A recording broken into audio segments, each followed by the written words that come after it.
Okay, so welcome all to today's class. Today's class is about, let's say, एक नया session हम लोग लेंगे, एक नया वीडियो, एक नया बढ़िया वीडियो के साथ मैं आया हूँ. My name is Ajinkya Solanke and let's say I am chemistry, physics, biology, maths and social science educator. मैं ये इतने सारे सब्जेक्ट्स पढ़ा देता हूँ. प्लस अनअकैडमी के ऊपर हर एक एग्ज़ाम के लिए जितनी भी एग्ज़ाम्स है, मेजॉरिटी ऑफ द एग्ज़ाम्स के लिए प्रिपरेटरी हमारे पास कोर्सेस हैं. आप प्रिपरेशन करवा सकते हैं, भले ही वो नीट हो, जेई हो, 6 to 10 तक हो, 11th 12th हो, लेट्स से फिर तो MPSC हो, UPSC हो, इट डजेंट मैटर. हमारे पास ऑलमोस्ट हर एक चीज़ के लिए कोर्सेस हैं फॉर योर एग्ज़ाम प्रिपरेशन. जल्द से जल्द अनअकैडमी को ज्वाइन करें ताकि आपका जो प्रिपरेशन है वो प्रॉपर तरीके से हो सके. Right, so do join Unacademy. आप एप्लीकेशन डाउनलोड कर सकते हैं या फिर आप हमारे वेबसाइट पे से भी ज्वाइन कर सकते हैं फॉर द वेरियस कोर्सेज जो भी आप एग्ज़ाम दे रहे हैं उसके लिए. So let us start with our session. आज का शुरू करने के पहले video like, channel subscribe, bell icon ज़रूर दबाएं. वीडियो लाइक करना है, चैनल सब्सक्राइब करना है और बेल आइकन ज़रूर दबाना है. चलिए सेशन शुरू करते हैं. हम लोग ऐसा बोल सकते हैं दिस इज समथिंग लाइक वो प्लांट की जैसे, like growing tissues and all. मतलब लाइक आपका वो ये तैयार हो रहा है, टहनी जैसी तैयार होती है, ब्रांच जैसे तैयार होती है प्लांट की, वैसे तैयार हो रहा है. And these buds develop into tiny individuals and when fully mature detach from the parent body and become a new independent individual. तो ये बड ग्रो होता है, this is outside external growth. Grow होके फिर बाद में अपने पेरेंट से अलग हो जाता है जब मैच्योर हो जाए. बस इतना ही. हाँ, इतना ही. बडिंग के अंदर कुछ भी नहीं है. मतलब like that is the only thing which is there which I can tell about budding. Let us revise. किसके अंदर होता है ये? हाइड्रा के अंदर. प्रोसेस क्या है, कैसे मतलब ऑर्गेनिज्म तैयार होता है? सबसे पहला एक बड तैयार होता है. What is bud? Bud is outgrowth. Outgrowth from an organism. उसमें रैपिड सेल डिवीजन होता है और उस रैपिड सेल डिवीजन से एक नया ऑर्गेनिज्म बनता है. क्या वो लगेज डिटैच हो जाता? नहीं, it take some time. When fully matured only then it detaches itself. ठीक है. Okay, so let us talk about this. अगर कुछ डाउट है तो चलिए, तो इसके बारे में बात करते हैं. दिस ये बहुत ही पूरा ही नया टॉपिक है, मतलब वेजिटेटिव प्रोपगेशन. क्या हम अभी भी असेक्सुअल रिप्रोडक्शन में हैं? हाँ, वी आर. ओके, तो मतलब ये फिफ्थ पॉइंट है. मतलब अभी तक बडिंग तक देखे अपन ने. Late us revise. Fission, fragmentation, regeneration, budding, और अभी पांचवा देख रहे हैं vegetative propagation. Is it asexual? Yes, it is asexual. मतलब एक ही पेरेंट है. नाम वेजिटेटिव क्यों है? क्योंकि it is particularly for plants. सिर्फ प्लांट्स के लिए. ओके, तो क्या मेथड है इसके अंदर? द मेथड इज कि समटाइम्स क्या होता है ना, हर एक प्लांट सीड नहीं बनाता है. सीड सीड जो सीड रहता है ना, मतलब आप कोई फल खाते हो, कुछ फ्रूट खाते हो, वटेवर, तो उसमें सीड निकलता है. सीड के लिए ये सेक्सुअल मेथड से बनता है. जो आपके सीड निकलता है ना कोई भी खाने मतलब फ्रूट के अंदर, वो सेक्सुअल मेथड के बाद ही सीड पैदा होता है. Seed is never created in asexual. तो क्वेश्चन ये है, ऐसा कोई ये पकड़ लो, कोई प्लांट पकड़ लो जिसका सीड ही नहीं है, देयर इज नो सीड. तो फिर उसको ग्रो कैसे करेंगे? क्योंकि तुमको तुम्हारे हिसाब से किसी प्लांट को ग्रो करने के लिए we have only one method, that is seed. अगर सीड नहीं है तो कुछ प्लांट्स के अंदर सीड नहीं होता है. ओके, तो फिर क्या करते हैं? तो उसका रूट, स्टीम एंड लीव से आप ग्रो करवा सकते हो. किससे किससे? Root, stem and leaves. Let me give an example. तुम कभी किसी के घर पे गए होंगे, रिलेटिव्स वगैरह, राइट? एंड तुम्हारी मम्मी ने maybe she might have enquired to the your relatives. कोई मे बी तुम्हारे उनके गार्डन में ये दिख गया तुमको प्लांट वगैरह, और उन्होंने बोला फिर कि बहुत ही अच्छा है. फिर मम्मी ने पूछा तो उन्होंने बोला कि इसका ये लेके जाओ, maybe the leaf, maybe the stem, maybe roots, and फिर घर में आपके बढ़ जाएगा. ये भी आ सकता है. Has this happened with you? मतलब लाइक तुम्हारे घर में लगाया है किधर से तो भी ला के, it was not a complete plant, but stem या फिर लीव्स या फिर रूट्स है. Happened with you? It's a very simple thing, must have observed. But observation होना चाहिए, वो अलग बात है. नहीं तो अपने को क्या लेना देना कौन से प्लांट लगा रहे अपने घर में. So this is something which you can grow. इसको कैसे याद रखना? इसको सरल बोल के याद रखो. क्या? सरल, सरल, सरल. Okay, stem, root and leaves. Okay, तो स्टेम, रूट एंड लीव्स, इन हिस्सों से आप क्या बना सकते हो? नया प्लांट बना सकते हो। Okay, unlike in most animal, plant can indeed use such mode of reproduction. This property of vegetative propagation is used in methods such as layering or grafting to grow many plants like sugarcane, roses, grapes for agriculture purpose. तो कौन से method में use करते हैं इसको, vegetative propagation को? Layering और grafting में। ओके, तुमने ये वर्ड सुना है, कलम कलम करना? मतलब लाइक एक पर्टिकुलर प्लांट होता है, उसके ऊपर और एक प्लांट लगाते हैं। सपोज मान लो, सपोज एक तुमने आम खाया पर्टिकुलर, तुमको आम बहुत ही अच्छा लगा, उसकी टेस्ट बहुत ही खतरनाक थी। तो तुम क्या कर सकते हो, मान लो तुमने वो लाया था हैदराबाद से, फॉर एग्जाम्पल वो हैदराबाद से लाया था सपोज आम। तो तुम क्या कर सकते हो, तुम हैदराबाद में जा सकते हो, हैदराबाद का जहां से वो आम मिला था तुमको, वो कौन से पेड़ का है, वो पेड़ का तुम स्टेम ला सकते हो, और फिर वो उसका ग्राफ्टिंग किसके ऊपर करवा सकते हो, कलम किसके ऊपर करवा सकते हो? आपके रेगुलर मैंगो के प्लांट पे। मतलब आपका जो रेगुलर मैंगो प्लांट है, रेगुलर मतलब जो भी आपके स्टेट में बनता है, what ever the most common one, उसके ऊपर आपने कौन सा लगाया? आपने ऐसा मैंगो का प्लांट लगाया कि जो जिसकी डिजायर्ड प्रॉपर्टीज आपको चाहिए। मतलब मान लो जो टेस्ट चाहिए आपको, वो टेस्ट अभी ये ग्रो इसी में होगा, नीचे वाला पार्ट ग्रो नहीं होगा, ऊपर वाला पार्ट ग्रो होगा। और फिर वो आपको कैसे आम देगा, जैसे हैदराबाद के। ओके, तो इस मेथड को क्या बोलते हैं? कलम करना, या फिर इसको बोलते हैं ग्राफ्टिंग। ठीक है, English word is grafting and your local word is कलम। ठीक है, तो कलम करना is this. What about layering? Layering का क्या मतलब होता है? ये देखो, लेयरिंग काफी आसान है। लेयरिंग में क्या करते पता है क्या? मान लो ये आपका प्लांट है, सपोज ये आपका जमीन है और ये आपका प्लांट है। तो इसमें क्या करते हैं, इसका जो स्टेम है इसको झुका देते हैं। क्या करते हैं? झुका देते हैं ऐसे। इससे क्या होगा? ऐसे झुका के इसको नीचे से बांध देते हैं, मतलब लाइक स्टोन या फिर कुछ आप सपोर्ट रखते हैं, या फिर जमीन के अंदर से भी उसको घुसेड़ सकते हैं। इट्स अप टू यू, आपको कैसे करना है। आप जमीन के अंदर से भी डाले तो भी चलेगा, इट्स नॉट अ प्रॉब्लम। तो होता क्या है इससे?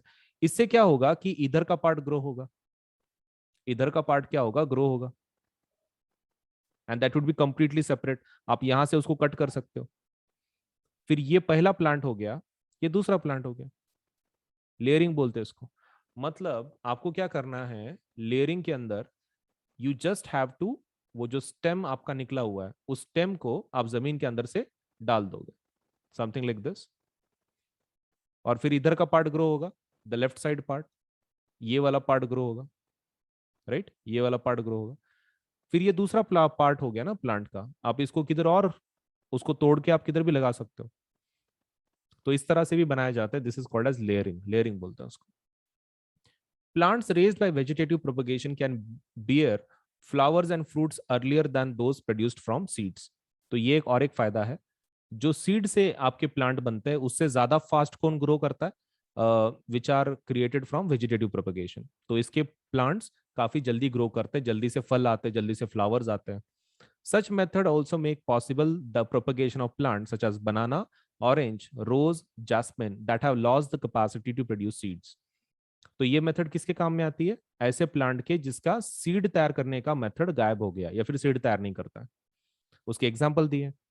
एक क्वेश्चन तुम्हारे लिए, ऑरेंज में सीड्स होते हैं कि नहीं होते हैं? संतरे तो खाए होंगे ना, सो ऑरेंज में सीड्स रहते हैं कि नहीं रहते? मेन क्वेश्चन, यस और नो। सिंपल क्वेश्चन है, यस और नो के जैसा है। होते हैं, राइट?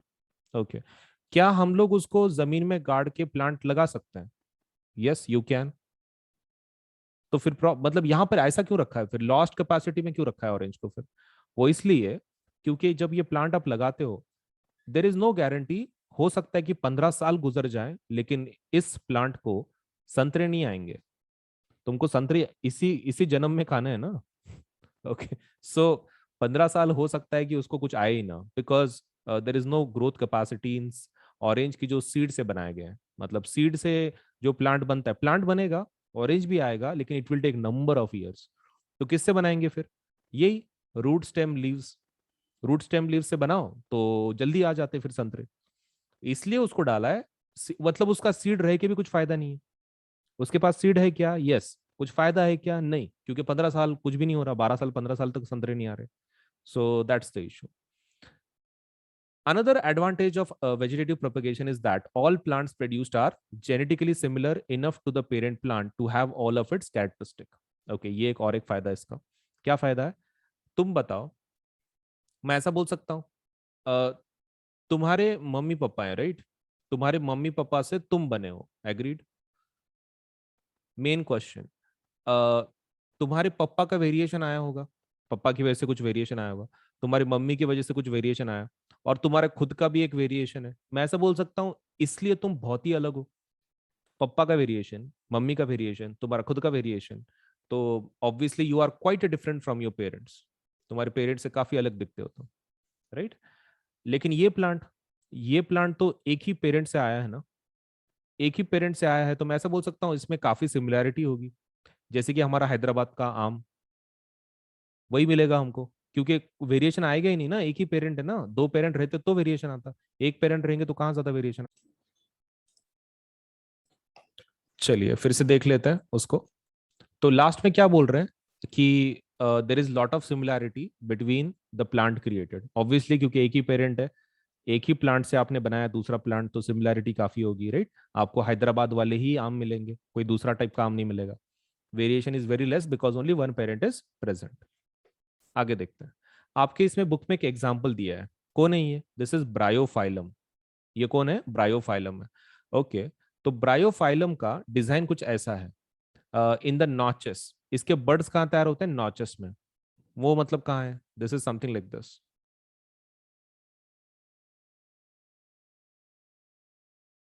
मतलब इसके नॉचेस रहते हैं, these are called as notches. ये जो लास्ट के कॉर्नर्स है ना, इसको नॉचेस बोलते हैं.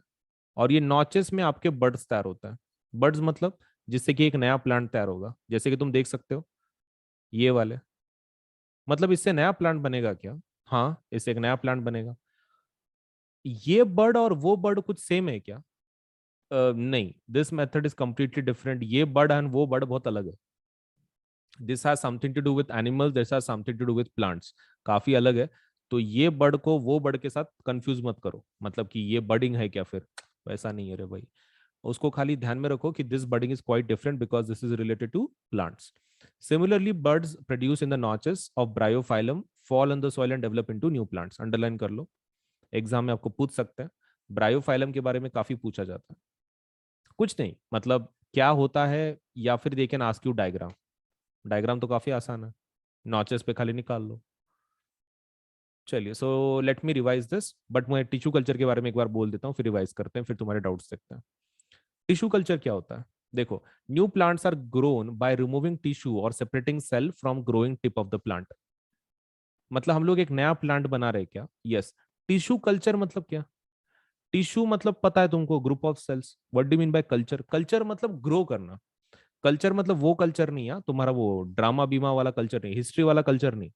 मतलब क्या बोलते हैं उसको, परंपरा, वो कल्चर नहीं. ये कल्चर बोले तो ग्रो करना, मतलब टिश्यू ग्रो बेसिकली, ऐसा. उसका वो कल्चर का मीनिंग अलग है यहाँ पे. ओके, तो किसको ग्रो कर रहे हो आप? टिश्यू को ग्रो कर रहे हो. अच्छा ठीक है, तो फिर फायदा क्या है इसका? देखो, the cells are placed in artificial medium where they divide rapidly to form a small group of cells और कैलस. ओके, तो इसको कहाँ पे रखते हैं ग्रो करने के लिए? ये लैब में ग्रो किया जाता है. किधर? लैब में. अच्छा, ग्रो करने के लिए क्या चाहिए? न्यूट्रिएंट्स चाहिए. ओके, आर्टिफिशियल मीडियम होता है, जैसे आप जमीन में डालते हो, लैब में किस में डालोगे? केमिकल्स में. अच्छा, तो वो किस में ग्रो होता है फिर? आपकी जो टिश्यू है वो किस में ग्रो होती है? Basically small group of cell बनता है. आपने सेल कहाँ से निकाले? ग्रोइंग पार्ट से. आपका जो प्लांट का ग्रोइंग पार्ट है उसमें से कुछ पार्ट निकाला आपने, लैब में उसमें से सेल को ग्रो कर रहे हैं. वो किस में डेवलप होंगे? कैलस में. कैलस मतलब टिश्यू के जैसा ही है, but the cells are not completely developed, इसलिए हम लोग उसको कैलस बोल रहे हैं. The callus is transfer to another medium containing hormones for growth and differentiation. अच्छा, मुझे एक चीज बताओ, तुमको याद है प्लांट के हार्मोन्स में तुमने तीन हार्मोन सीखे थे कि जो ग्रोथ के रिलेटेड थे, एग्रीड? तो तुमको नहीं लगता कि ये जो हमारे कैलस है, ये जो ग्रुप ऑफ सेल्स है, इसको ग्रो करने के लिए कुछ हार्मोन की जरूरत है फिर, प्लांट हार्मोन स्पेसिफिकली? ये तो हम लोग एक्सटर्नली भी बना सकते हैं ना. तो दोज हार्मोन्स आर इंजेक्टेड ताकि ये सेल्स ग्रो हो सके. the that say the plantlets are then placed in the soil so that they can grow into mature plants. Plants क्यों नहीं बोल रहे उसको? प्लांटलेट्स क्या प्रकार है? देखो, आपको ये फर्क पता है, ऑर्गन एंड ऑर्गेनेल्स। ऑर्गन बोले तो कौन से, हमारे बॉडी में के। ऑर्गेनेल्स बोले तो सेल में के। तो प्लांट बोले तो बड़ा प्लांट, प्लांटलेट्स बोले तो छोटे प्लांट, स्मॉल प्लांट। ये लैब में बनाए गए स्मॉल प्लांट्स हैं, और फिर इसको कहाँ पे हम लोग रख देते हैं, सॉइल में लगा देते हैं, फिर वो ग्रो होता रहेगा। ओके, फायदा क्या है इसका, देखो ये लैब में बनाया गया है ना, लैब में अगर बनाया गया है तो no disease, disease free condition में बनाया जाता है, तो काफी अच्छे क्वालिटी के प्लांट होते हैं। And the technique is commonly use for ornamental plant, ornamental plant के लिए यूज करते हैं, मतलब जो शो के पीस वाले प्लांट रहते हैं उसके लिए। बट तुमने एड वगैरह में देखा होगा, केलों के भी रहते हैं, बनाना, टिश्यू कल्चर के क्रॉप्स बहुत रहते हैं, मतलब there are lots of crops you can grow with the help of tissue culture method. So main question, क्या ये कोई भी तैयार कर सकता है? नहीं, इसको लैब में बनाना पड़ता है। क्या इसके लिए टेक्निकल नॉलेज की जरूरत है? हाँ, टेक्निकल नॉलेज की जरूरत है। क्या इसको कॉस्टली इक्विपमेंट की जरूरत है? हाँ, कॉस्टली इक्विपमेंट की भी जरूरत है। ओके, तो मतलब ये सस्ता नहीं होगा रेगुलर प्लांट के कंपैरिजन में? Obviously not. सस्ता क्यों होगा ये? क्योंकि ये लैब में बनाया गया है ना, स्टेराइल कंडीशंस, इतने सारे केमिकल्स, इतना सारा देखना, मॉनिटरिंग, महंगे रहते हैं प्लांट से। Okay, so let us revise, in short में बता देता हूँ, नहीं तो तुम डाउट ही पूछ लो, जाने दो उससे अच्छा, क्योंकि तुम्हारे डाउट ज्यादा होंगे इसके बारे में। Go for tissue culture, tissue culture के लिए तो जा ही सकते हो तुम। चलिए स्पोर फॉर्मेशन के बारे में देखते हैं। ये अभी भी असेक्सुअल में ही है क्या हम लोग? हाँ, यस। हे भगवान, बोले तो बडिंग हो गया, पांचवा वेजिटेटिव प्रोपगेशन हो गया, और एक बचा ही है इसके बाद भी। Yes, but I promise you this is the last method. ठीक है, असेक्सुअल का लास्ट मेथड है, खत्म हो रहा है, मतलब इसके बाद कुछ नहीं है। ओके ठीक है, so let us talk about this, the first method. मतलब इसमें का स्पोर फॉर्मेशन में क्या रहता है, last method sorry. Even in many simple multicellular organism specific reproductivity parts can be identified. The thread-like structures that developed on the bread in activity 8.2 above are the hyphae of the bread mold rhizopus. अब ये क्या नाटक है, देखो ये कौन सी activity की बात कर रहे हैं? अरे वो 8.2 जिसमें वो ब्रेड को गीला करके नहीं रखे थे वो, कुछ तो ये वाला bread, keep it in cool moist dark place and उसको फिर मैग्नीफाई ग्लास पे देखना है, काला हो जाता ना ब्रेड, वो वाला उसकी बात कर। ओके ठीक है, सो उसमें क्या ग्रो होता है फिर? उसमें ये ग्रो होता है, क्या नाम है इसका? Bread mould, another name Rhizopus. एक बार फिक्स बोलो, राइजोपस है कि ब्रेड मोल्ड है? दोनों है रे।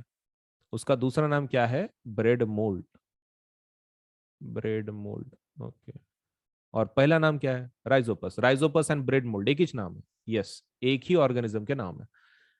आगे, above are the hyphae of the braid mold. Okay, ठीक है, they are not reproductive parts. On the other hand, the tiny blob on stick structure, इसको पहले देख लो, ये थ्रेड लाइक स्ट्रक्चर जो डेवलप होते हैं, ये थ्रेड लाइक, हाँ तो उसको क्या बोलते हैं? हाइफे बोलते हैं, अंडरलाइन करो, हाइफे, हाइफे।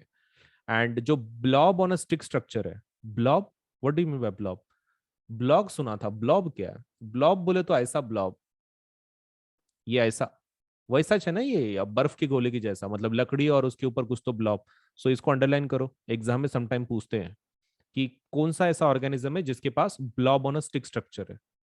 इतना इतना one marker question, very simple. Blob on a stick structure कौन से ऑर्गेनिज्म के पास होता है? Rhizopus. Are evolve, let's say are involve in reproduction. तो इसके अंदर रिप्रोडक्शन किसने करवा रहा है? हाइफे रिप्रोडक्शन नहीं करवाता है, ये करवाता है।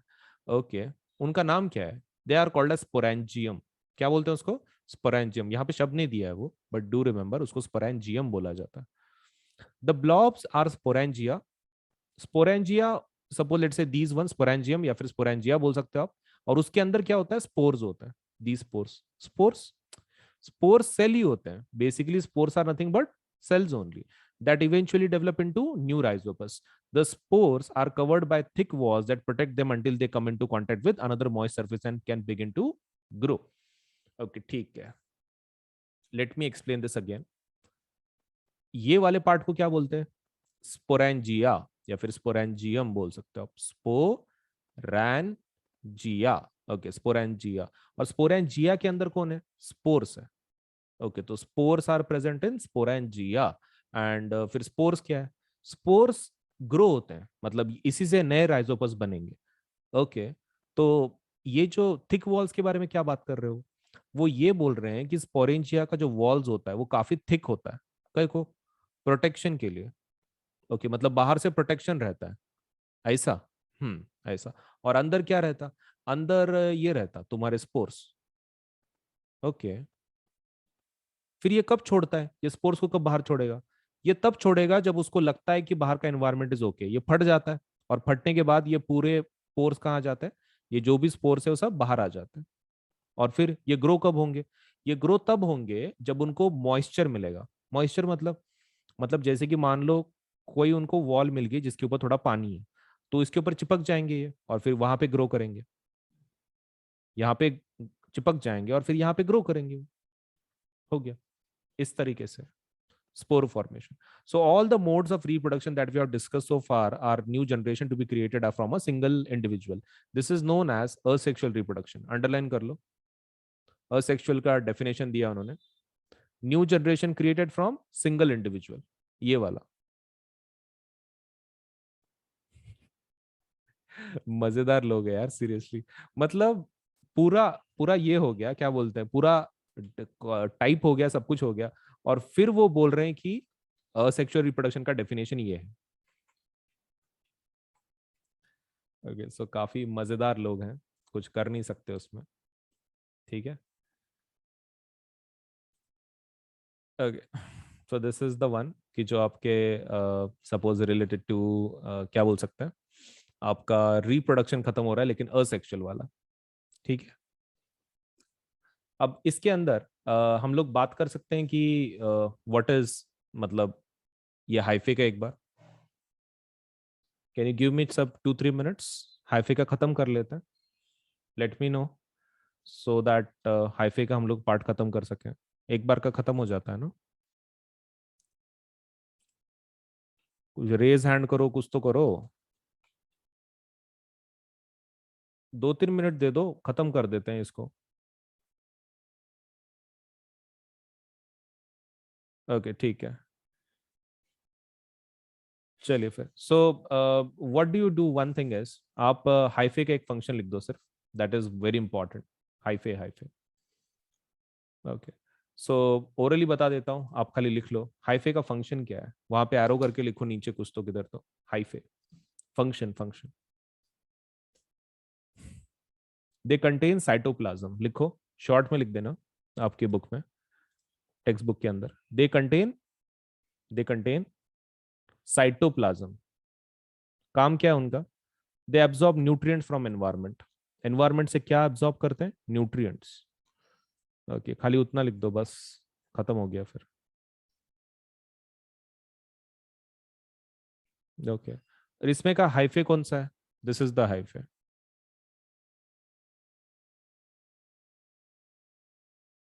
ओके, सो उनका काम क्या है, काम is to contain cytoplasm and their work is to absorb material from the environment so that it can be supplied to rhizomes.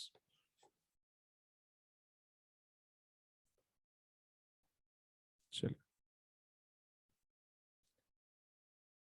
so that's all for today. Let me ask, कुछ doubts है तो। Okay चलो, तो कुछ पोल based revision लेते हैं। सो हम क्या करेंगे कि आपको सपोज से एक क्वेश्चन दिखाया जाएगा, क्वेश्चन के बाद आपको suppose say you will have only 1 minute to answer a particular question. 1 minute रहेगा, 1 मिनट के अंदर आपको क्वेश्चन का आंसर कर देना है। ठीक है, चलिए फिर क्वेश्चन शुरू करते हैं। All you to do is 1 minute के अंदर क्वेश्चन का आंसर कर देना है। तो लर्निंग पार्ट हो गया, अभी क्वेश्चन देखेंगे। पहला question, in the list of organism given below, those that reproduce by the asexual method, asexual method से इसमें से कौन रिप्रोड्यूस होता है, banana, dog, yeast, amoeba. Multiple options है, आपको चैट बॉक्स में आंसर लिखना है। 1 मिनट है आपके पास, ठीक है। तो मैं टाइमर लगा रहा हूँ, टाइमर लगा दिया है। 1 मिनट के अंदर आपको इस क्वेश्चन का आंसर कर देना है।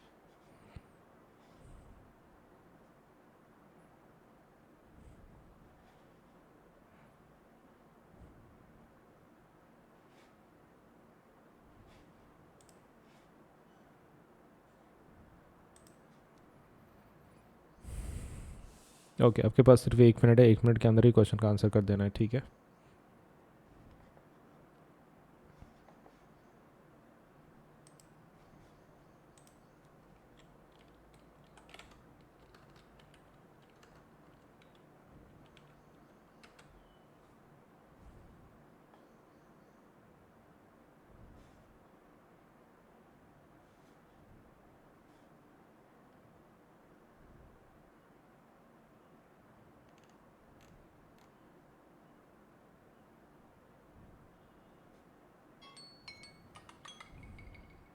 ओके आपका समय खत्म हो चुका है. Let us see the answer for this question. In the list of organism given below, those that reproduce by the asexual method. Asexual method से इसमें से कौन रिप्रोड्यूस होता है? बनाना, डॉग, ईस्ट या फिर अमीबा. देखो इसमें का बनाना असेक्सुअल है, single parent, asexual. Dog sexual होता है, सेक्सुअल रिप्रोडक्शन से पैदा होता है. Yeast asexual. और amoeba, amoeba is also producing, reproducing through asexual method. Okay तो 3 ऑप्शन हो गए. सेकंड वाला नहीं होगा, first second and fourth. First second fourth किस में? ऑप्शन बी में. सो आंसर क्या होगा? बी. चलिए सेकंड क्वेश्चन शुरू करते हैं. In the flower the parts that reproduce male and female gamete germ cells are. तो आपका 1 मिनट शुरू करते हैं. 1 मिनट के अंदर करना, आंसर देना है आपको.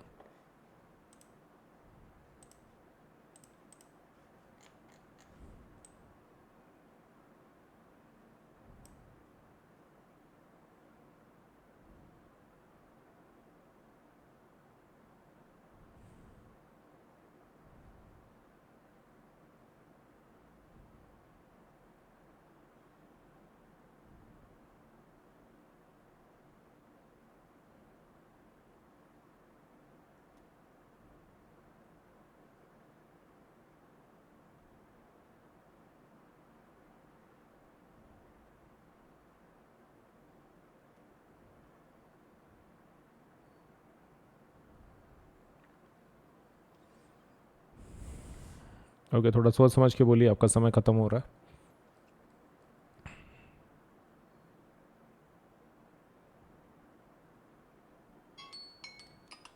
ओके आपका समय खत्म हो चुका है. मेल गैमेट्स कौन तैयार करता है? Male gametes are created by, male gametes are created by anther. Anther reproduce करता है. And what about female? Female वाले जो गैमेट्स हैं those are created by ovary. Okay so anther करता है, ओवरी करता है. ऑप्शन कौन सा रहेगा फिर? C. C would be the option for this. चलिए all the best for the next question. Which of the following is the correct sequence of events. इसमें से करेक्ट सिक्वेंस कौन सा है इवेंट्स का of sexual reproduction in a flower? Pollination, fertilization, seedling, embryo, seedling, embryo, fertilization, pollination, pollination, fertilization, embryo, seedling, embryo, seedling, pollination, fertilization. चलिए all the best. आपको खाली sequence identify करना है, ज़्यादा हार्ड नहीं है. Just have to identify the sequence, that's it.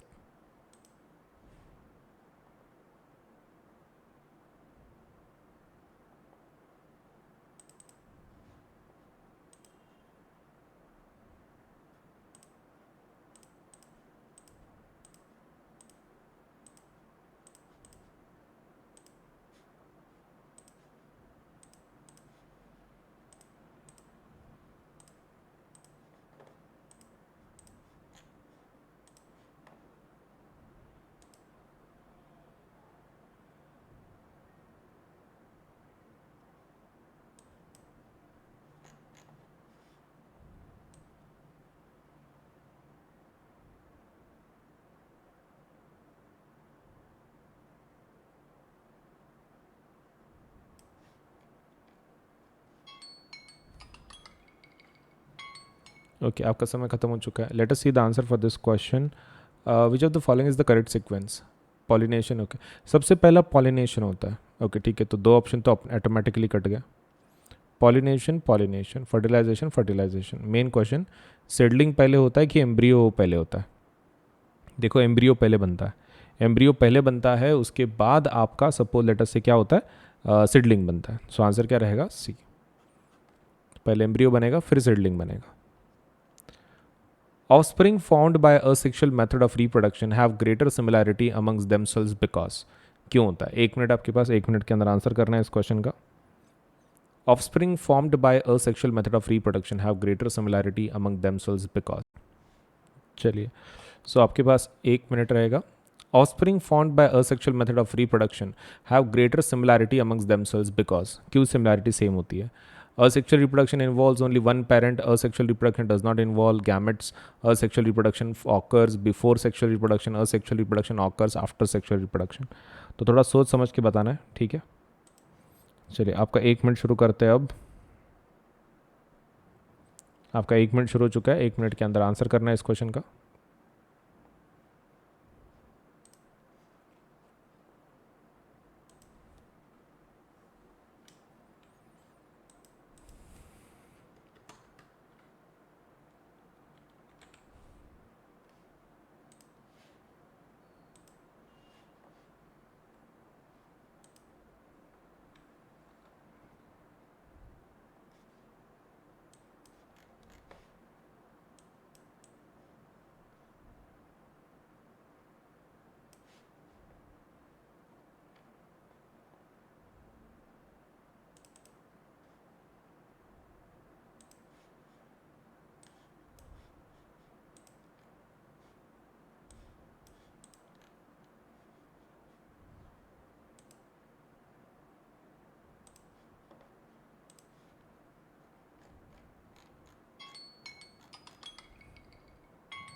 Okay, आपका समय खत्म हो चुका है. Let us see the answer for this question.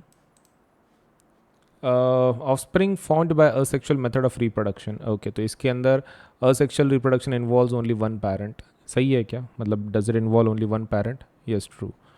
Asexual reproduction does not involve gametes, मतलब गैमेट्स नहीं रहते उसके अंदर. That is also true. Asexual reproduction occurs before sexual reproduction. नहीं, ऐसा नहीं होता. Asexual reproduction occurs after sexual reproduction. ऐसा भी नहीं होता. तो ओनली सिर्फ दो स्टेटमेंट्स करेक्ट है, फर्स्ट एंड सेकंड. हो गया फिर करेक्ट. चलिए नेक्स्ट क्वेश्चन पे जाते हैं फिर. आपका क्वेश्चन देख लेते हैं. Characters transmitted from parents to offspring are present in, किस में प्रेजेंट होता है? So cytoplasm, ribosome, Golgi bodies या फिर जीन्स. आपका 1 मिनट शुरू हो चुका है, जल्दी से आंसर कीजिए.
ओके, आपका समय खत्म हो चुका है. Characters transmitted from parents to offspring are present and किसके अंदर रहता है? Cytoplasm, ribosome, Golgi bodies, genes. तो सभी जो कैरेक्टरिस्टिक्स कहाँ होती है? जीन्स में होती है. ये आपको ध्यान ध्यान में रखना है, ठीक है. All the characteristics passed to the let's say offspring from parents are present in genes. Characters that are transmitted from parents to offspring during reproduction show. Okay, तो कैरेक्टर जो ट्रांसफर किए जाते हैं पेरेंट्स से ऑफस्प्रिंग की तरफ, तो वो क्या होता है? Similarities with the parents, only variation with parent, both similarity variation with parent, neither. तो आपका 1 मिनट शुरू हो चुका है, आंसर कीजिए.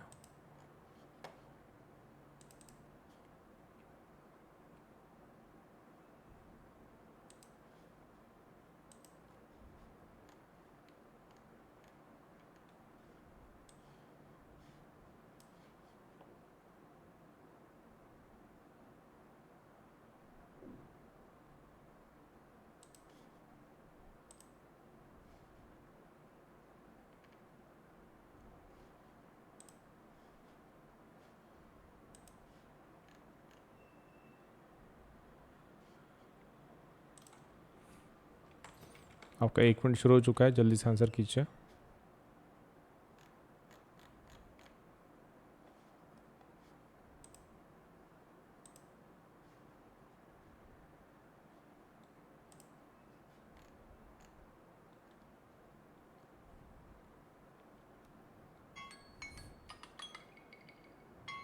ओके, आपका समय खत्म हो चुका है.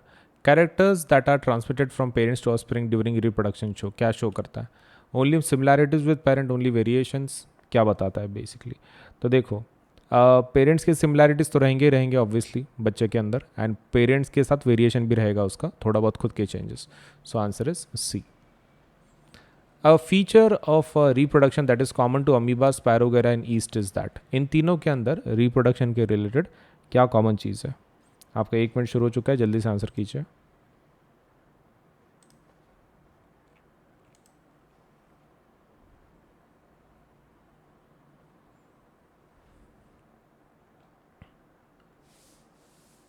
थोड़ा सोच समझ के, ज़्यादा नहीं.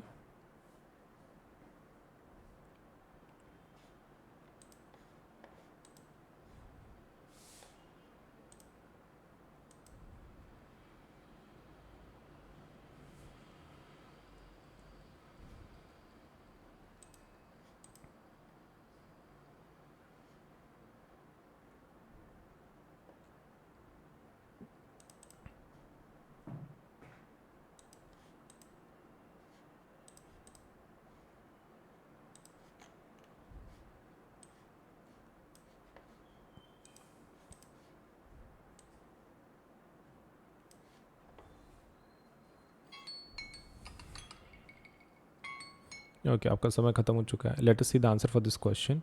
फीचर ऑफ रिप्रोडक्शन की जो कॉमन है अमीबा, स्पायरोगेरा एंड ईस्ट के बीच, मतलब ये तीनों के अंदर कॉमन है. ओके, पहली चीज़, they all produce asexually, that is the correct one.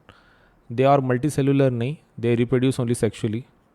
They are unicellular, नहीं, उसमें के कुछ ये भी हैं multicellular. So answer is A. In spirogyra asexual reproduction, ठीक है, असेक्सुअल रिप्रोडक्शन जो है स्पायरोगेरा के अंदर, तो टेक्स प्लेस बाय, किससे प्लेस होता है? Breaking up of filaments into smaller bits, division of cells into two cells, division of cells into many cells, formation of young cells from older cells. चलिए, आपका 1 minute शुरू हो रहा है, जल्दी से आंसर कीजिए. 1 मिनट आपका शुरू हो चुका है.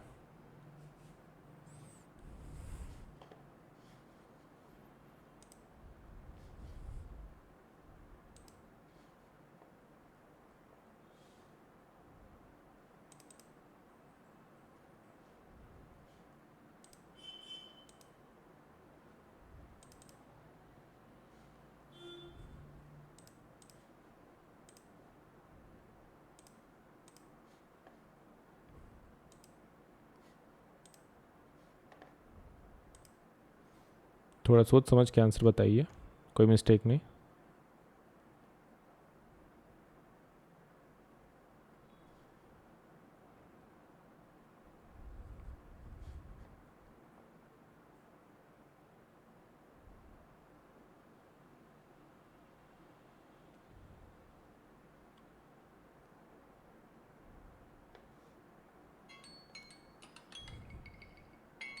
ओके, आपका समय खत्म हो चुका है. लेट अस सी स्पायरोगेरा के अंदर क्या बराबर है.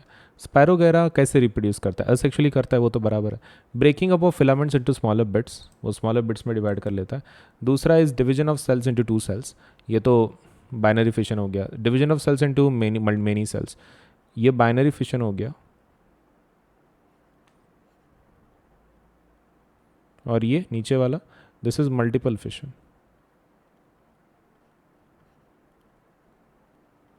Formation of young cells from older cells, नहीं. Breaking up of filaments, yes, spirogyra का वही रहता है, breaking off filaments into smaller bits. चलिए, नया क्वेश्चन देख लेते हैं. Ability of the cell to divide into several cells during reproduction in Plasmodium is called as. जो सेल्स डिवाइड होने का जो एबिलिटी रहता है ड्यूरिंग रिप्रोडक्शन प्लास्मोडियम केस में, उसको क्या बोलता है? Budding, let's say reduction, division, binary fission, multiple fission. आपका समय शुरू हो चुका है, जल्दी आंसर कीजिए.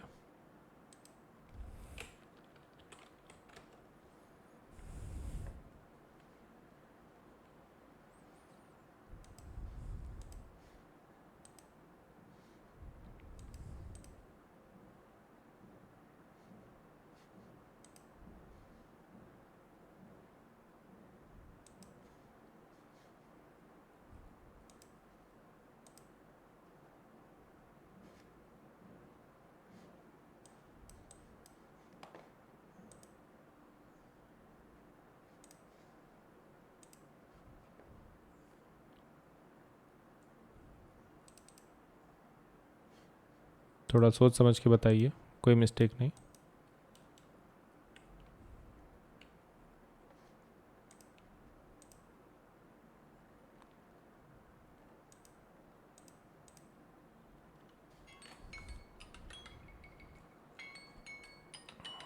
ओके, आपका समय खत्म हो चुका है. Let us see the answer for this question.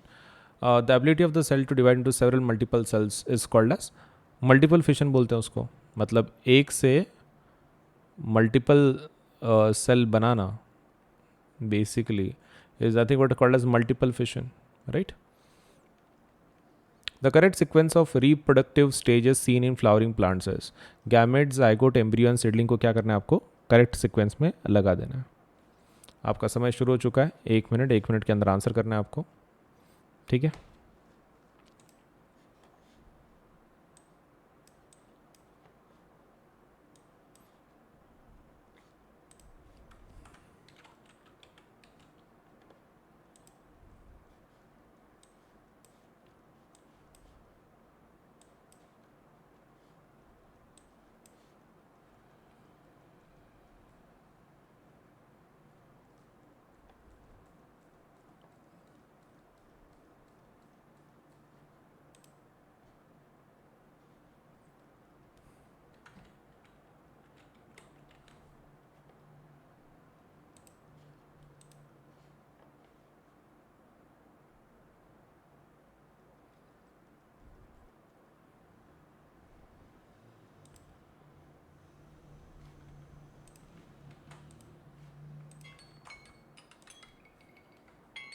Okay, आपका समय ख़त्म हो चुका है. Let us see the answer for this question.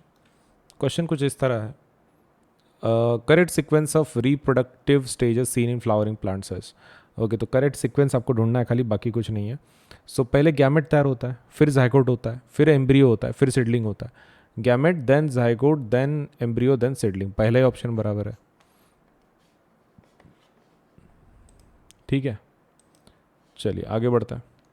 The number of chromosomes in parents and offspring of a particular species remains constant due to.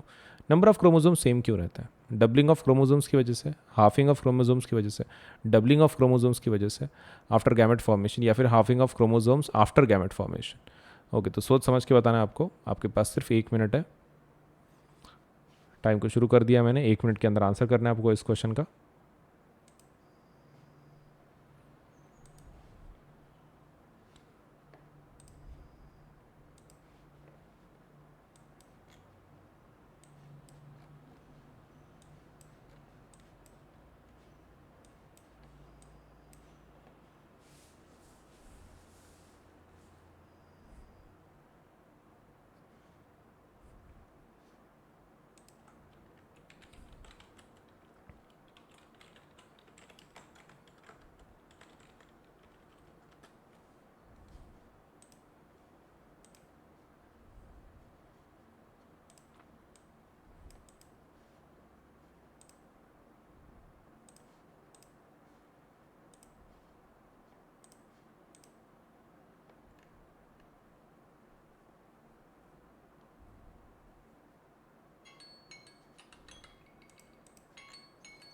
Okay, आपका समय खत्म हो चुका है. Let us see the answer for this question. सबसे पहला, the number of chromosomes in parents and offspring of a particular species remains constant. Constant कैसे रहता है? क्योंकि उसमें हाफ हो जाता है. हाफ वाला बराबर है डबल, वो डबल तो होता नहीं. हाफ बराबर है half chromosomes during gamete formation, after gamete formation. Gamete formation उसके लेट्स से ड्यूरिंग होता ही है. So halfing of chromosomes during gamete formation. So B point is correct, B option is correct. चलिए न्यू क्वेश्चन पे जाते हैं. In rhizopus, tabular thread-like structures bearing sporangia at their tips are called as filaments, hyphae, rhizoids, root. चलिए आपका समय शुरू हो चुका है, जल्दी आंसर कीजिए.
ओके, आपका समय खत्म हो चुका है.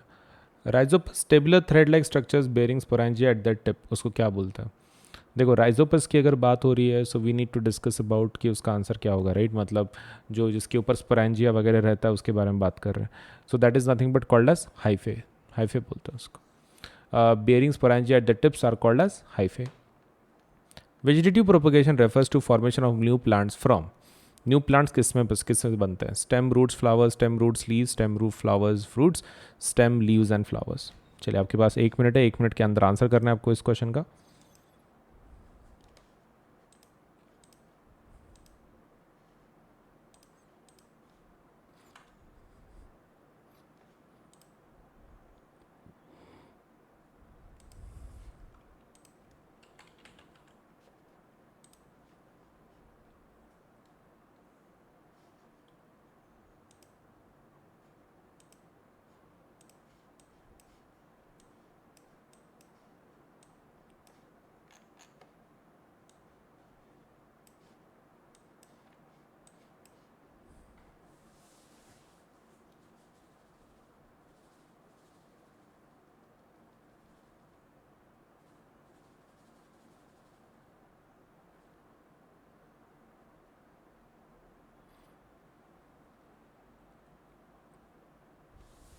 आपका समय ख़त्म हो रहा है, जल्दी आंसर कीजिए।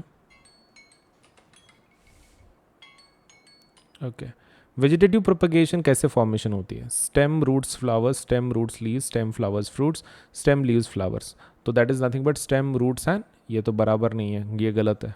Stem root leaves, yes. Stem flowers, ये नहीं होता। Stem leaves flowers. Okay, so the answer is B, B answer है।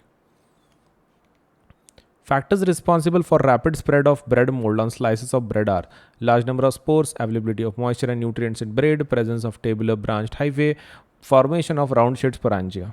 तो चलिए जल्दी बताइए इसमें से कौन सा आंसर करेक्ट होगा। चलिए शुरू करें, 1 minute. Your 1 minute has already started. थोड़ा सोच समझ के आंसर दीजिए।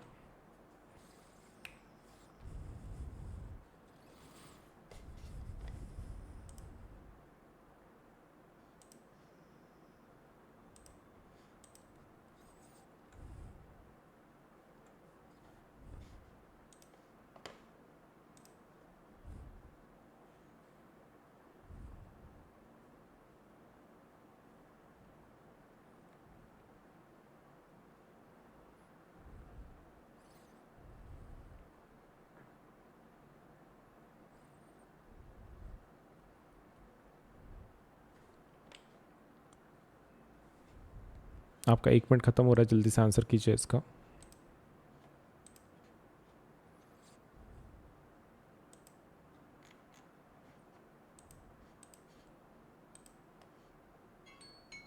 ओके, आपका समय ख़त्म हो चुका है।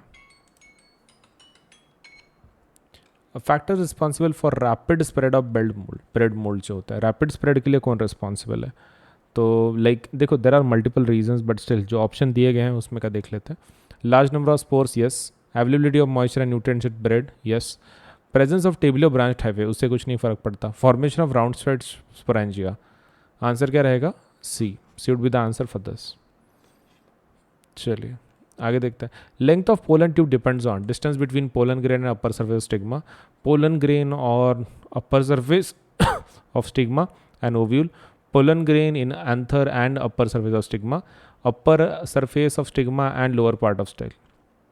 चलिए आपका समय शुरू हो चुका है, 1 मिनट, जल्दी आंसर कीजिए। 1 मिनट के अंदर आपको इस क्वेश्चन का आंसर कर देना है। आपको नहीं आता है तो I will help out.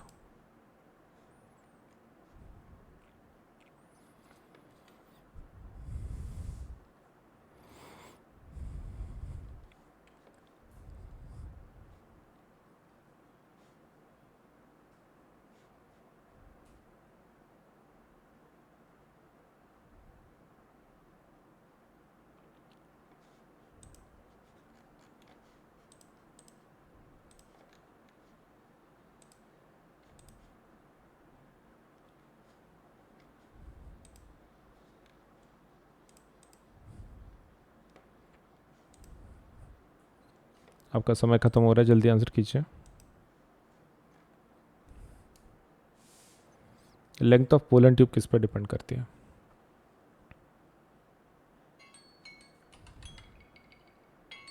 Okay, so it depends on pollen grain on upper surface of stigma and ovule.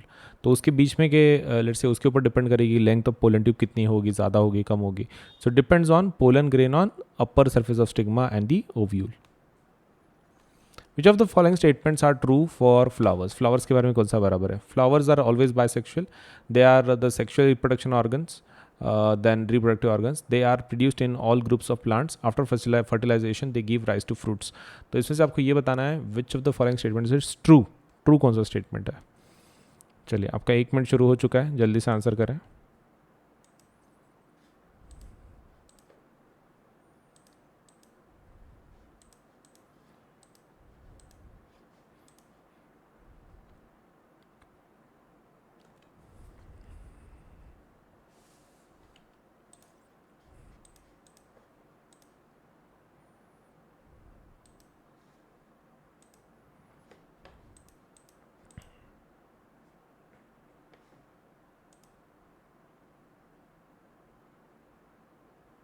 आपका 1 मिनट खत्म हो रहा है, जल्दी आंसर कीजिए।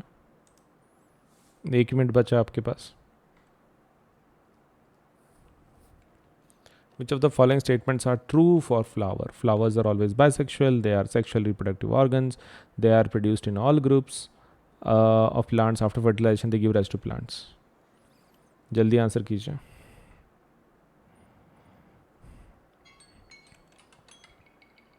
ओके, आपका टाइम खत्म हो चुका है. Flowers are always bisexual. नहीं, कुछ यूनिसेक्सुअल फ्लावर्स भी तो होते हैं. यूनिसेक्सुअल फ्लावर्स भी होते हैं. They are the sexual reproductive organs. कौन से? Flowers. Yes, that is true, that is true. They are produced in all groups of plant. नहीं, इट्स नॉट कंपल्सरी कि वो हर एक प्लांट्स में प्रोड्यूस हो. After fertilization they give rise to fruits. Yes, ये भी सही है. फर्टिलाइजेशन के बाद फ्रूट्स को राइज देते हैं वो. So 2 and 4 is correct. So answer क्या रहेगा? D. D would be the correct one. चलिए, इसका बताइए. Which among the following statements are true for unisexual flowers? Unisexual flower में का इसमें का कौन सा स्टेटमेंट बराबर है? आपका 1 मिनट शुरू हो चुका है. जल्दी से आंसर कीजिए.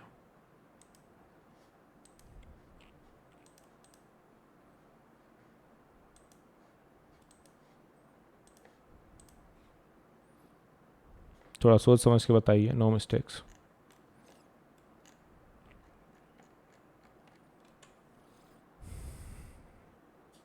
विच of the following is true for unisexual flowers? Unisexual flowers में के लिए इसमें का कौन सा स्टेटमेंट बराबर है, ऐसा पूछ रहा है. चलिए बताइए कौन सा स्टेटमेंट बराबर है.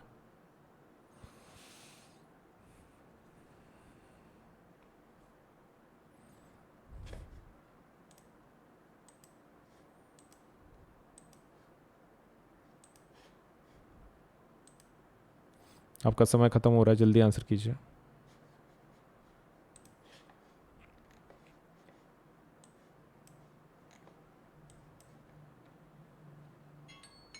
ओके, आपका समय खत्म हो चुका है. Let us see the answer for this question. Which of the following statements is true for asexual reproduction? Flowers के अंदर, यूनिसेक्सुअल फ्लावर्स के अंदर. तो they possess both the स्टेमन and pistol. नहीं, यूनिसेक्सुअल फ्लावर उसको नहीं बोलते. यूनिसेक्सुअल मतलब सिर्फ एक ही होता है, एक तो स्टेमन है तो pistol. They both possess either स्टेमन और पिस्टल. हाँ सही है, they possess. They exhibit cross pollination. हाँ ये भी सही है, पॉलिनेशन दिखता है, क्रॉस पॉलिनेशन उसमें. So 2 and 3 are correct. What about unisexual flowers? Unisexual flowers possessing only stamens can not produce fruits. Is it true, is it false, क्या लगता है? हाँ ये सही है. So 2, 3, 4 is the correct one. B is the correct one. ठीक है.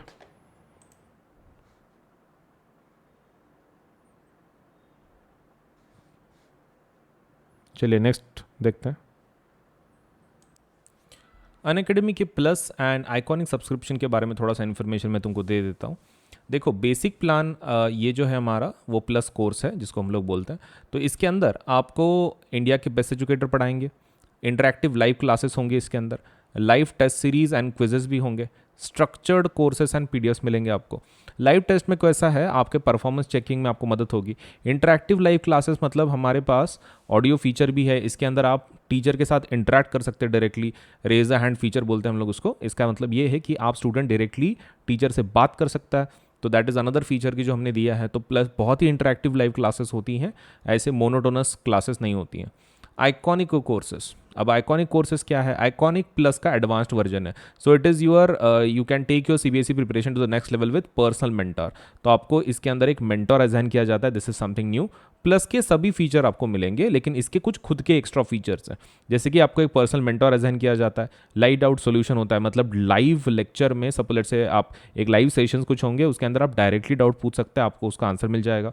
उसके बाद parent connect program. Parent connect program में आपके पेरेंट आपके मेंटर के साथ बात कर सकते हैं. अगर उनको सपोलेट से कुछ प्रॉब्लम सॉल्व करनी है, आपके रिगार्डिंग कुछ परफॉर्मेंस पूछनी है या फिर कुछ और इम्प्रूवमेंट करवाना है, तो they can talk with the mentor. And second thing is last study planner. आपको इसमें स्टडी प्लानर भी दिया जाता है. तो इतने सारे फीचर्स हैं आइकॉनिक के. सो उनके जो रेट्स हैं वो एक बार रेट्स देख लो. सीबीएसई देखो रेट्स कैसे हैं, यहाँ पर 4 हिस्सों में डिवाइडेड है. ये 9th के लिए है और ये 10th के लिए. ये जो रेट्स हैं वो प्लस के हैं, ये जो रेट्स हैं वो आइकॉनिक के. Plus iconic. तो आप देख सकते हैं कि यहाँ पर अलग अलग रेट्स हैं, राइट. तो अगर आप 10th स्टैंडर्ड में हैं तो आपका रेट होगा 1 साल की, अगर आप बात कर रहे हो 15,000. या फिर सपोज लेट्स से 28,000 फॉर आइकॉनिक कोर्सेज। ये प्लस का रेट है, ये आइकॉनिक का रेट है। Next thing is 12 months for this thing, आपके 9th स्टैंडर्ड के लिए तो 15,000 रेट होगा, 28,000 फॉर आइकॉनिक सब्सक्रिप्शन। इन दोनों के ऊपर 10% डिस्काउंट मिल सकता है। कैसे लेना है, कैसे अवेल करना है, आपको क्या करना है, देखो इधर पेमेंट का बटन आएगा, उसके बाजू में कोड का बटन आएगा यहाँ पर, वो कोड को टैप करना है और वहाँ पे कोड क्या लिखना है, AS Live 10, AS Live 10 लिख देना है। और जैसे आप ओके कर दोगे तो आपके ऊपर के जो प्राइसेस है वो 10% से कम हो जाएंगी, ठीक है, इमीडिएटली कम हो जाती हैं। ये पहला स्टेप, आप पहले कोड लिखो, that is AS Live 10 Ajinkya Solanke LIVE10, no spaces, हाँ कुछ स्पेस नहीं देना, कंटिन्यूएशन में लिखना है। उसके बाद आप प्लान सेलेक्ट कर लो, मान लो ये ले लिया आपने, फिर थर्ड वाला मतलब बटन को दबा दो, बस दैट्स इट। तो पहले कोड लिखना है AS Live 10, 10% डिस्काउंट मिल जाएगा, इमीडिएटली प्राइसेस कम हो जाएंगी आपकी।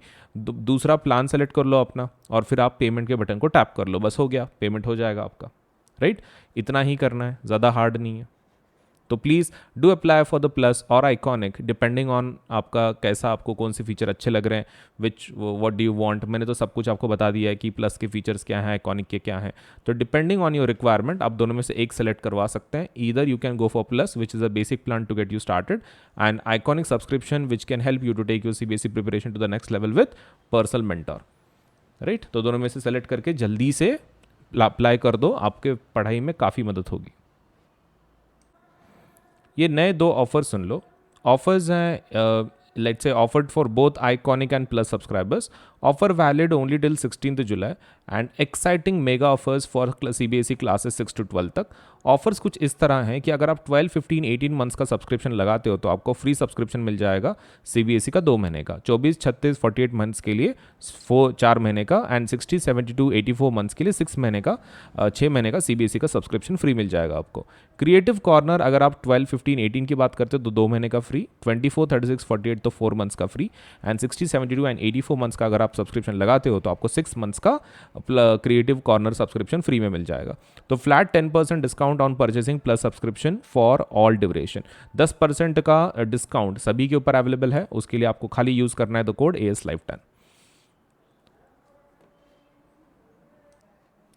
ओके, अनअकैडमी की तरफ से बहुत सारे स्कॉलरशिप एग्ज़ाम लिए जाते हैं, उसमें का एक one of the most important exams जो हमारी तरफ से लिया जाता है वो है कॉम्बैट एग्ज़ाम। तो Unacademy combat exam scholarship test है, ये एक प्रकार की आपके लेट्स से आपका नॉलेज टैलेंट को सपोज एडमायर करने के लिए हमारी तरफ से एक छोटी सी कोशिश है। हम लोग इसके अंदर स्कॉलरशिप्स देते हैं, scholarships that would be let's say एक पूल है 1 करोड़ का ऑलमोस्ट, उसमें से हम लोग स्कॉलरशिप देते हैं। This is for 9th and 10th both, 9th and 10th दोनों के लिए है। आपको खाली इतना करना है कि 18th जुलाई को, सपोज आने वाले 18 जुलाई को सुबह 11 बजे ये एग्ज़ाम होगी, वो एग्ज़ाम दे देना है। इसमें क्वेश्चन कितने आएंगे, 30 क्वेश्चन होंगे, सभी मल्टीपल चॉइस क्वेश्चन होंगे, मतलब आपको डिस्क्रिप्टिव कुछ लिखना नहीं है, सिर्फ ऑप्शन को चूज कर देना है। और कितना टाइम रहेगा आपके पास सॉल्व करने के लिए, 45 मिनट्स से। देखो 30 क्वेश्चन है, मतलब ऑलमोस्ट 1 मिनट से ज़्यादा ही आपको समय मिल रहा है टू सॉल्व 1 क्वेश्चन। एंड ऊपर से ये फ्री लाइव टेस्ट है एंड्रॉयड मोबाइल के ऊपर, and test in Hindi and English, ये दोनों में कंडक्ट की जाती है, हिंदी ऑल्सो इंग्लिश ऑल्सो। तो इट मैटर नहीं करता है कि आप सपोज हिंदी मीडियम को बिलोंग करते हैं फिर इंग्लिश मीडियम को, आप फिर भी ये टेस्ट दे सकते हैं। और स्कॉलरशिप्स वर्थ रुपीज़ कितना, 1 करोड़। तो डेट याद रखें, this is for 9th and 10th both, and ये एग्ज़ाम होगी 18 जुलाई सुबह 11 बजे। स्कॉलरशिप टेस्ट ज़रूर दें, ठीक है, कॉम्बैट, ताकि आपको बढ़िया बढ़िया प्राइज़ मिले, स्कॉलरशिप मिले हमारी तरफ से। All you have to do is give this exam, ठीक है, 30 questions, 45 minutes, MCQ test. And इसके फीचर्स क्या हैं, देखो 2 crore worth of scholarships instead of 1 crore, 5,000 learners get chance to win scholarships instead of 1,500 learners, 7 days validity of scholarship codes instead of 14 days। तो 14 days की जगह पे 7 दिन का वैलिडिटी होगा। तो इतने सारे फीचर्स हैं कॉम्बैट के, ज़रूर दे दो आने वाले संडे के एग्जाम को। तो एनरोल अभी कर लो, ठीक है, आज ही कर लो, अब भी कर लो ये वीडियो देखने के बाद, सो दैट आपका ये एग्ज़ाम आप दे पाओ। देखिए, आपको अगर 10% डिस्काउंट चाहिए कोई भी प्लस या फिर आइकॉनिक कोर्सेज पे आपको खाली इस कोड का इस्तेमाल करना है। जब भी आप पेमेंट करें, all you to do is use this code that is AS Live 10 Ajinkya Solanke LIVE10। आप ये कोड का इस्तेमाल कर सकते हैं पेमेंट करते वक्त, और भले ही आप कोई भी कोर्स को अप्लाई कर रहे हो, मतलब 6 to 10, 11, 12 सभी जितने भी कोर्सेस हैं अनअकैडमी की तरफ से, सबके ऊपर आपको 10% डिस्काउंट मिल जाएगा with the use of this code. तो ये कोड का इस्तेमाल करें AS Live 10 और 10% डिस्काउंट ले आपके कोई भी कोर्स के ऊपर, ठीक है। AS LIVE10। अनअकैडमी के एप्लीकेशन को आज ही डाउनलोड करें। आप गूगल प्ले से भी डाउनलोड कर सकते हैं, या फिर आपके पास आईफोन है तो आप ऐप स्टोर पे से भी अनअकैडमी के एप्लीकेशन को डाउनलोड कर सकते हैं। All you to do is go to Google play if you are using android, if you are using apple let's say iOS, आप मोबाइल यूज़ कर रहे हो एप्पल का, तो आप ऐप स्टोर पे जाके यू कैन डाउनलोड। अब इसके ऊपर अगर सब let's say if you want to see some features, आप टेस्ट करना चाहते, देखना चाहते कि किस प्रकार के कोर्सेस हैं, क्या है, तो वो जब आप लेट्स से इंस्टॉलेशन करोगे तो हो सकता है कि आपको कोड पूछे, so that you can access some features, so that you can see for yourself कि कितना अच्छा एप्लीकेशन है, आपको कितना मदद कर सकता है पढ़ाई में। तो आप एक काम कर सकते हो, वहाँ पे you can use this code AS Live 10 for unlock के लिए, मतलब जो भी फीचर्स हैं वो अनलॉक हो जाएंगे। लिमिटेड फीचर्स अवेलेबल होंगे, लेकिन फिर भी आपको एक एटलीस्ट आइडिया आ जाएगा कि आपके ये सच में आपको हेल्प करेगा कि नहीं करेगा। So do use the code AS Live 10 to unlock the features. Application को इंस्टॉल करें। अगर आपको कोड पूछता है तो आपको कोड वहाँ पे एंटर करना है AS Live 10 Ajinkya Solanke LIVE10, ठीक है। So CBSE's latest guidelines are live on Unacademy. हम जो एक नए गाइडलाइंस जो आए हैं CBSE के, तो CBSE के जो भी गाइडलाइंस है न्यू, मतलब जैसे उन्होंने बोला है कि 2 एग्जाम्स लेना है टर्म 1 टर्म 2 के नाम से, तो हम लोगों ने उसके लिए काफ़ी तैयारी करके रखी है। So new batches are starting from 19 July for CBSE class 9th and 10th। Batches dedicated to term 1, सिर्फ टर्म 1 का सिलेबस हम लोग इसमें कंप्लीट करेंगे, completely aligned with the new CBSE guidelines. जो भी CBSE ने गाइडलाइंस दी है उसके तहत ही ये बैचेस बनाई गई हैं। ऑल सब्जेक्ट्स इंक्लूडेड, सभी सब्जेक्ट इंक्लूड किए गए हैं, and Hindi and English mode of delivery. तो आपको इंग्लिश में भी बैचेस हैं, हिंदी में भी बैचेस हैं, जो भी आपको अच्छा लगता है उसमें से आप उन बैचेस को अटेंड कर सकते हैं। टर्म 1 एग्जामिनेशन अप्रोचिंग इन 3 मंथ्स, सिर्फ 3 महीने में आ रही है, और कोई भी प्लेटफॉर्म इतने जल्दी सपोज आपको अपडेट नहीं देगा। अनअकैडमी ये जो प्लेटफॉर्म है ये आपको जल्दी से जल्दी नए बैचेस दे रहा है, वो भी न्यू फॉर्मेट के हिसाब से। तो आप इसका मैक्सिमम फ़ायदा उठाओ। अभी तक आपने अगर प्लस को सब्सक्राइब नहीं किया है, जल्दी से सब्सक्राइब कर लो, ताकि आपको ये जो बेनिफिट्स हैं न्यू अपडेट्स के, आपको जल्दी से ये इसका फ़ायदा हो सके आपके पढ़ाई के अंदर। ये कुछ नई बैचेस लॉन्च हुई है, उसके बारे में थोड़ा इन्फॉर्मेशन दे दूँ। क्लास 10th के लिए जो बैचेस लॉन्च हुई हैं वो है टारगेट 22 बैच 5 जुलाई से, और ये कब तक ख़त्म होगा कोर्स? 30 नवंबर तक। और इसमें सिकंदर सर SST पढ़ा रहे हैं, कुणाल किशोर सर मैथ्स पढ़ा रहे हैं, शुभम झा साइंस पढ़ा रहे हैं, Mallya Rastogi let's say ma'am English पढ़ा रही हैं, अनुषा मैम हिंदी पढ़ा रही हैं। और क्लास 9th के लिए जो बैच है वही टारगेट 22 बैच, नाम सेम है लेकिन क्लास 9th के लिए। उसके अंदर हार्दिक सर SST पढ़ा रहे हैं, मैथ्स संतोष सर पढ़ा रहे हैं, साइंस सपना मैडम पढ़ा रही हैं, इंग्लिश प्रेक्षा मैडम पढ़ा रही हैं, और हिंदी भावना मैडम पढ़ा रही हैं। तो ये डेट्स याद रखो, 5 जुलाई एंड 30 नवंबर। उसके बाद कुछ और 2 बैचेस हैं। टारगेट 22 बैच जो 5 जुलाई से शुरू हुई है, 30 नवंबर तक चलेगी ये। इसके अंदर मैथ्स गुजेटी मैडम पढ़ा रही हैं, साइंस भावना मैडम पढ़ा रही हैं, SST हार्दिक सर पढ़ा रहे हैं, इंग्लिश पुनीता मैडम पढ़ा रही हैं, एंड जो ये है हिंदी कोर्स है वो अनुषा मैडम पढ़ा रही हैं। उसके बाद 9th का जो बैच है उसके अंदर target 22 batch SST Sikandar sir पढ़ा रहे हैं, मैथ्स ब्रिजेश सर पढ़ा रहे हैं, साइंस अक्षय सर पढ़ा रहे हैं, इंग्लिश प्रेक्षा मैडम पढ़ा रही हैं, और हिंदी भावना मैडम पढ़ा रही हैं। सो ये बैचेस में ज़रूर एनरोल करें, और हर मंडे एक नई बैच लॉन्च हो जाती है, तो ज़रूर एनरोल करें, ताकि आपका जो प्रिपरेशन है 9th एंड 10th का वो बहुत ही प्रॉपर तरीके से हो सके। तो ये न्यू बैचेस है, और हर मंडे हम लोग एक नई बैच लॉन्च कर देते हैं, तो आपके प्रिपरेशन में काफ़ी मदद हो जाती है।